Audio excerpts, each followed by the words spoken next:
and it was sent to the heads of all the religious communities in the Catholic Church in the entire world. And basically what they said was three things. This is in 1960.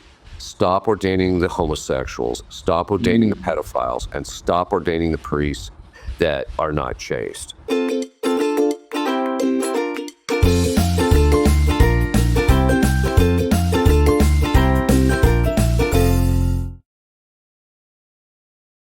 From Brecoyer Claros, why do some priests like Father James Martin embrace the idea of LGBTQ? Has he been excommunicated because of his action?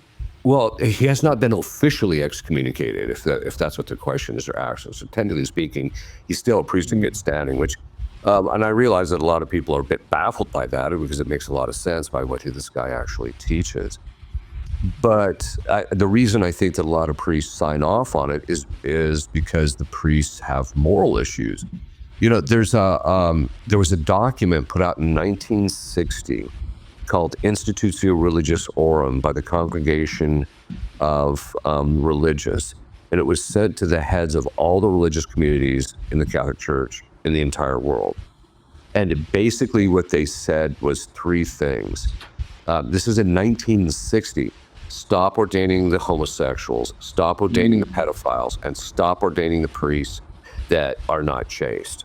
Okay, what that tells you is that in the 1940s and 1950s, the sexual morals among the clergy had collapsed in not completely, but because there were a lot of those who were still faithful during that time frame. I knew some of the priests that came up that were in the seminaries during that time, and they were very faithful priests. But it's also during that time frame that you see that spiritual and moral collapse among the clergy. That has perdured to today, where it's even worse today, because a lot of the guys coming into the seminaries in the last 30 years are what we call damaged goods, right? I mean, they're guys that have grave moral problems, or they've been severely wounded, or there's other issues that are going on in their background, and so they're and as a result, when they become priests, they tend to support people like Father James Martin's teachings. They tend to support that because of the fact that it fits their woundedness, it fits their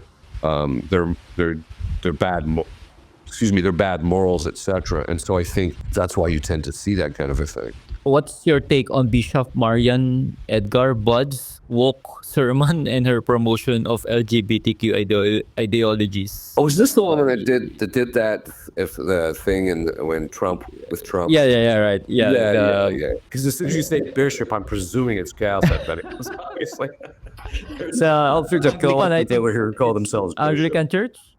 I think he's an Anglican. I don't know. I think so, yeah. I think so. The one thing that there's a general rule, which is whenever you preach, you don't use it as a pulpit.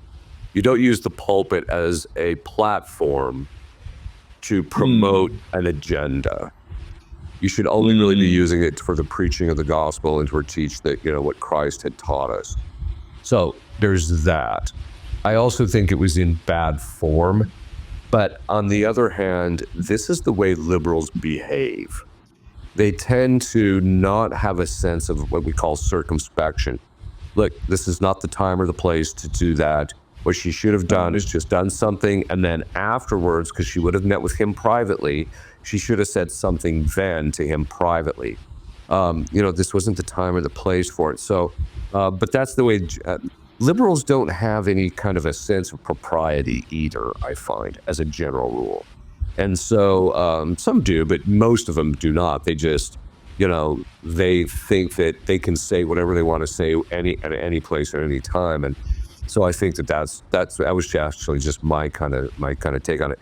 It also, though, tells you what the state of the clergy is, at least in the context of the Anglicans. There's a question, another question here from Glenn Mariano. What was the scariest experience you've had in your spiritual battles? Well, because people have asked me, have you ever been afraid as an exorcist? And I tell them there's only been two times. The first was when the first time I actually did it.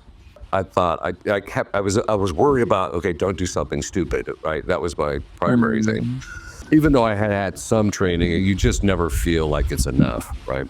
But then it had to do with a case that I had that had a specific demon, and he would not comply with me giving him commands. So I simply mentally turned to God the Father and said, punish him in a way he's never been punished before. And it was a woman who was possessed.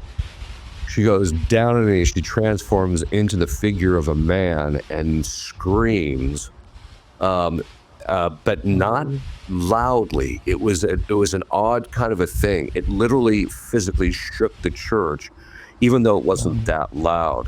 It was kind of funny because my sacristan was up in the sacristy, and when the church started shaking, he went running out. But anyway, when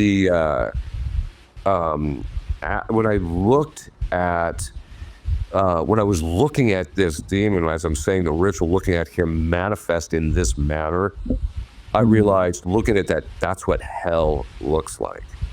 And so it wasn't a fear of the demon. It was more of, kind of an authentic fear of, this is what hell is like if you end up there, right? And so later, it was interesting because later I beat out of the demon, what did he show you?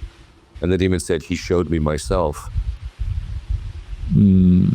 So this is, so that's the only other time that I had kind of any kind of fear in a session. There's times I've gotten concerned about stuff that was going on in a session, but not fear.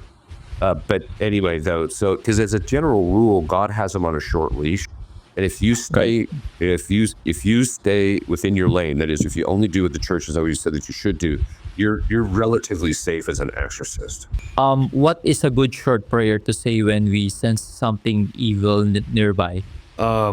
Usually what I'll do is like the prayer to Saint Michael, or I'll just simply ask Our Lady to wrap me in the mantle of her protection, and then I'll make an act of confidence in her. Because very often when we sense something like that, what the demons are going to try and capitalize on is the fear that you become afraid.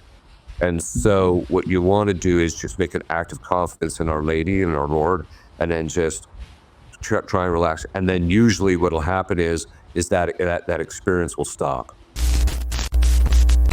Gusto mo bang malaman paano palaguin ang pera mo at makamit ang financial freedom? Pagod ka na ba sa kakaisip kung paano mag-invest o kung paano ba talaga umasenso?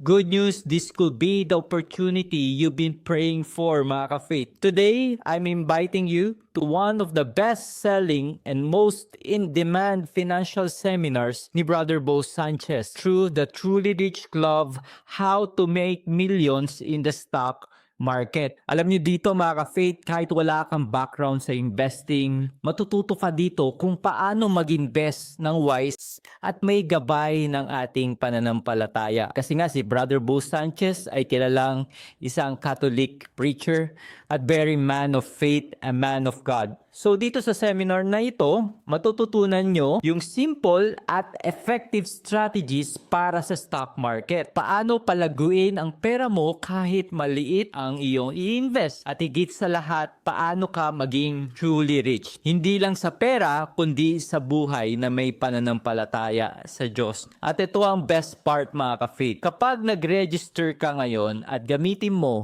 ang coupon code na Adrian Milag, walang space yan ha, makakakuha ka ng 10% discount sa ticket mo. Kaya ano pa hinihintay mo? Mag-register ka na para sa susunod na face-to-face event ng Truly Rich Club, How to Make Millions in the Stock Market. So ilalagay ko yung link sa baba ng video na to at mag-register ka at gamitin mo lang ang coupon code na Adrian Milag. Kaya mga ka-faith, tara sabay-sabay tayong umunlad hindi lang sa finances kundi sa pananampalataya. Thank you and God bless.